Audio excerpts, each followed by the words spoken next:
sur la route du grand départ où nous serons demain à Bréal, nous serons mercredi du côté de Saint-Hilaire-du-Harcouët, jeudi à Bressé et bien évidemment vendredi et samedi au Mont-Saint-Michel avant Saint-Lô et Granville pour le passage du Tour de France 2016. Mais nous sommes aujourd'hui à Torigny-les-Villes. Torigny-les-Villes que nous allons quitter quelques instants, alors de manière virtuelle, parce qu'ils sont avec nous ici en plateau, mais ils sont professeurs et élèves au collège Raymond Queneau de Tessy-sur-Vire. J'en profite pour saluer le collège de Torigny, le collège Albert Camus, le collège de Tessy-sur-Vire qui est l'un des quelques collèges qui a répondu à l'appel au projet lancé par le département, Sylvain. Oui, avec sa directrice de CDI, Émilie Brunet, elle a eu l'idée évidemment d'entrée d'année scolaire, comme énormément de personnel d'éducation, de fusionner un projet pour les élèves avec ce fameux Tour de France. Bonjour Émilie. Bonjour Sylvain, bonjour Thibaut. Comment est venue justement cette idée et comment on a commencé à la mettre en place avec les élèves? Alors on a répondu à un appel à projet du conseil départemental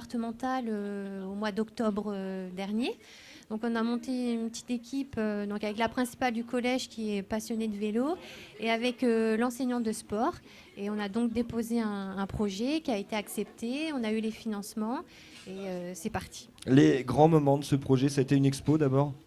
Alors oui, il y avait deux axes. Donc un axe qui me concernait plus personnellement avec la réalisation d'une expo.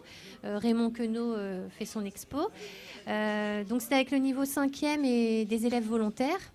Donc on a travaillé, je pense qu'ils vont vous l'expliquer en plus en détail après. Et on avait un axe plus sportif avec la réalisation, donc on l'a appelé Raymond Queneau fait son mini-tour, où les élèves ont fait du vélo en reliant Mont-Saint-Michel à Mortain. Et les élèves, il y en a 3 qui sont avec nous. Bonjour Léa. Bonjour.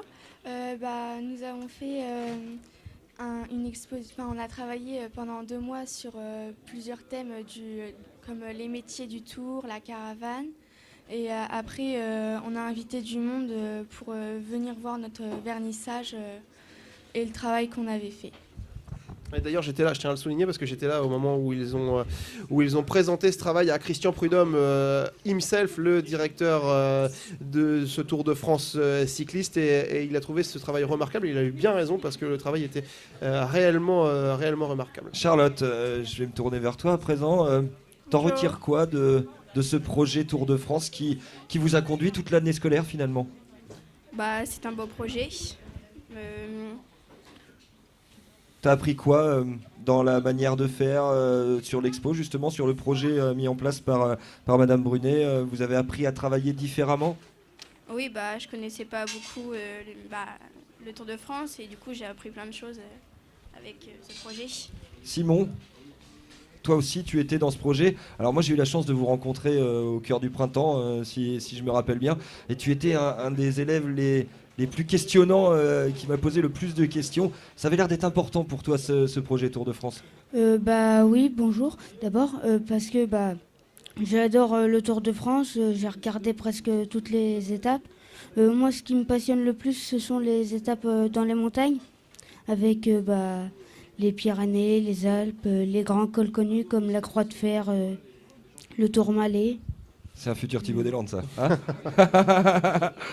Simon, tu en garderas quel souvenir au moment où tu verras passer les coureurs? Déjà, tu seras où pour les voir passer le 3 juillet? À Tessy. Après, je garderai les souvenirs des grands coureurs comme Christopher Froome, Romain Bardet, Alberto Contador.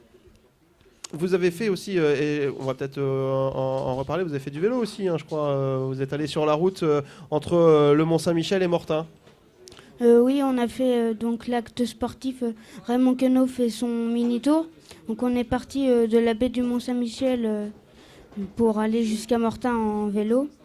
Et donc en plusieurs petites étapes, donc en 2 jours. On a dormi là à Saint-Hilaire-du-Harcouët.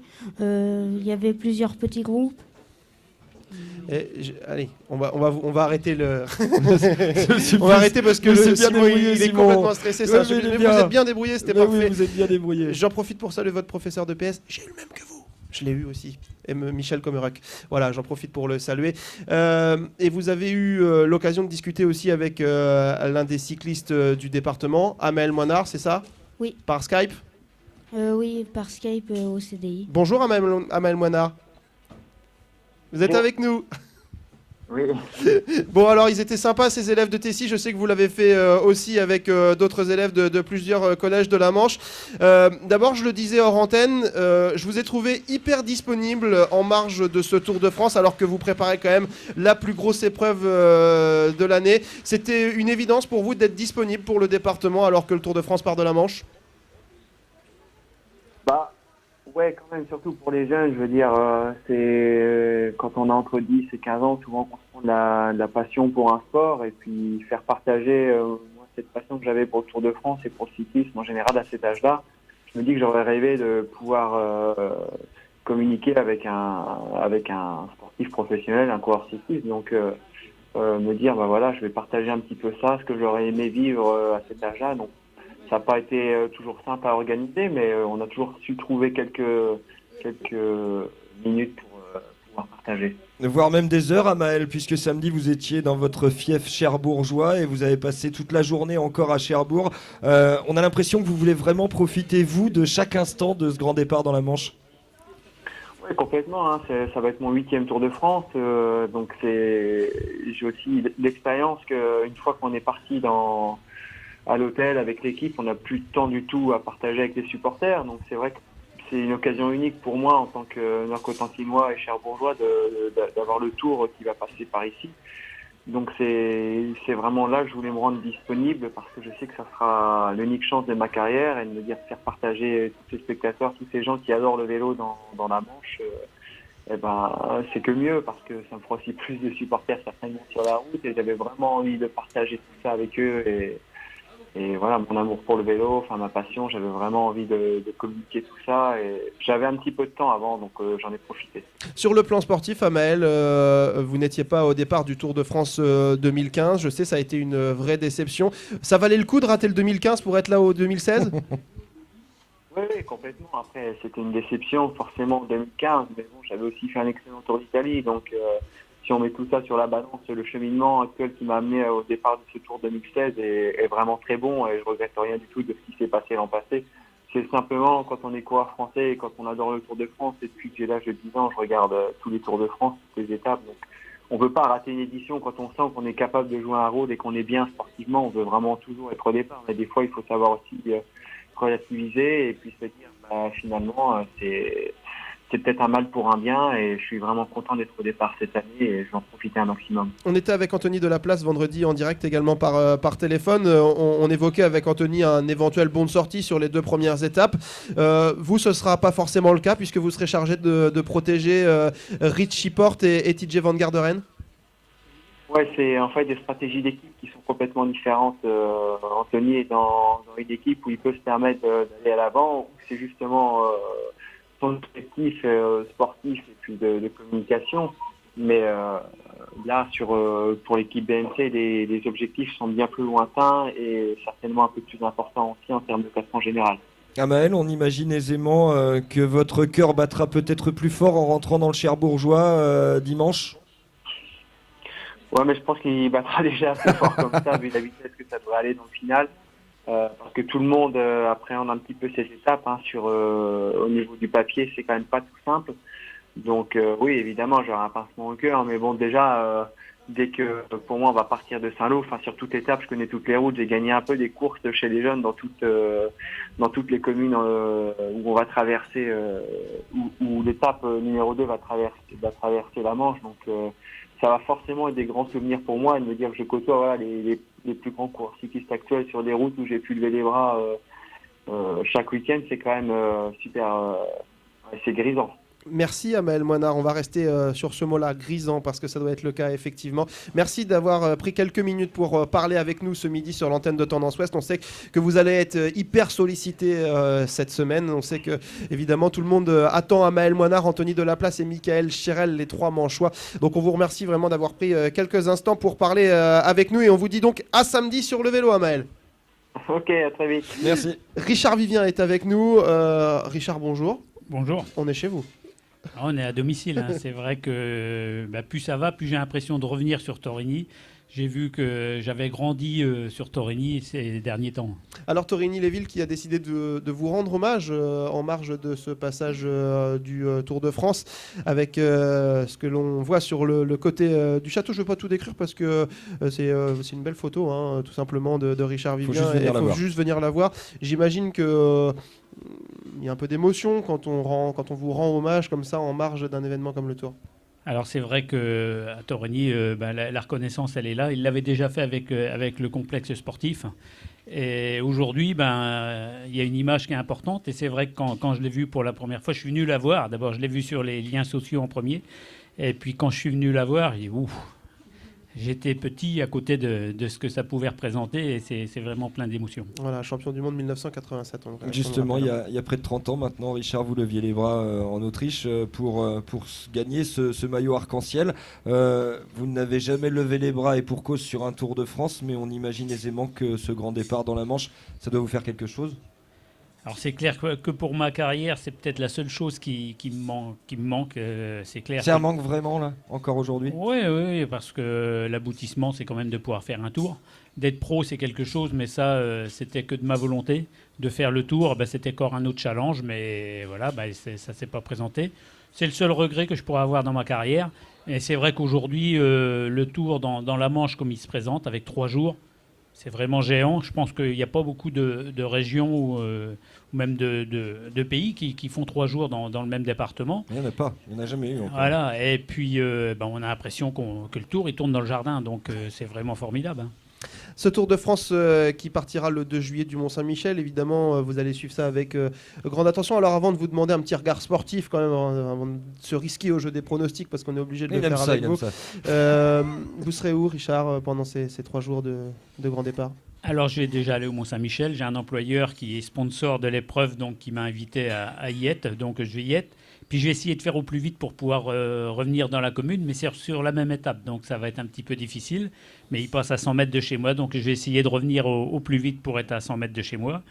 Et puis le lendemain, je serai au village départ à Saint-Lô. Et là, pareil, je vais essayer de faire au plus vite pour revenir à Torigny. C'est-à-dire que je ne vais pas regarder le départ, mais je vais venir regarder le Tour à Torigny. On était avec Amael Moinard, l'un des 198, c'est ça ? Ouais, ça doit être ça, ouais. C'est ça, 198 ouais, coureurs qui vont prendre le départ. La première étape sera réservée aux sprinteurs, donc pas pour Amael, pas du tout. Allez, qui pour gagner la première étape ? Alors, un sprinter, ça va pas être un sprinter de plat, ça c'est sûr, parce que l'étape, je l'ai faite en vélo, et les 3 derniers kilomètres, aïe, ça fait vraiment mal, ça pique aux jambes. Hein. Quand vous êtes dans Cherbourg, vous n'êtes pas arrivé en haut de l'arrivée, et je pense que ça va être un puncher autant que sprinter, parce que le final est réellement dur. Donc on a un champion du monde qui pourrait le faire. Je pense que j'aime bien ces couleurs-là, et je pense que c'est à sa portée. Et lui, je le verrai bien sur cette première étape. Peter Sagan sur la première étape. La deuxième sera nettement plus dure, vous l'avez dit, arrivé en haut de Cherbourg en Cotentin. Là, ça va piquer les jambes. Hein. Oui, c'est là que ça va faire mal. Et bon, c'est le final qui va faire mal, parce que auparavant, on va rouler du côté des pays des maraîchers, donc ça va être plat. Le vent pourrait faire son affaire si ça reste un petit peu comme ça. Mais c'est surtout le final qui va faire mal. Est-ce que vous croyez voir un Anthony Delaplace dès la première journée à l'avant pour vraiment profiter du moment ? Parce que lui, il aura le bon de sortie, contrairement à Cherel ou Moinard que l'on a eu tout à l'heure. Voilà, lui, il l'aura. Ouais, le bon de sortie, si on peut dire qu'il y a des bons de sortie. Par son équipe, au moins. Au moins par son équipe. Mais les bons de sortie, maintenant, c'est pas comme un temps où on laissait partir les gars. Là, ça, c'est le début. Et les coureurs qui veulent marquer leur carrière, s'ils ont l'opportunité de s'en aller, ils peuvent le faire dès le départ. Mais ça reste quand même difficile. Et puis, c'est pas des étapes où un coureur peut s'en aller tout seul, voire un petit groupe. Je pense que ça risque de faire quand même des arrivées groupées ou presque groupées sur les finales. Allez, c'est l'une des écoles de vélo les plus cotées du département de la Manche. On parle de Saint-Hilaire. En général, quand on parle de vélo, on parle évidemment de Bricbec, Sylvain, et puis on parle de l'ES Torigny. Bonjour Louis-Simon. Bonjour. Vous êtes le président de l'ES Torigny Cyclisme. J'imagine que quand on est président d'un club de vélo, évidemment, le passage du Tour de France, c'est le Graal. Ah ben, c'est sûr pour tout le monde, et puis ça risque de faire de la promotion pour nos jeunes, en particulier l'école de cyclisme. Le club de vélo de Torigny, il tourne bien, voire très bien. Racontez-nous un petit peu où vous en êtes cette année. Bah, nous, on a une école de cyclisme qui marche très bien, comme vous avez dit. Et puis en haut, on a une équipe nationale, division nationale 3. Avec des très bons coureurs dans cette division nationale 3, les résultats vous conviennent pour l'instant? Oui, c'est pas mal. On a 2 victoires. Et puis tout de suite, on est leader du classement des deuxième catégorie du Trophée de la Manche. Je crois qu'il y a un Carlin qui court chez vous, non? Oui, oui.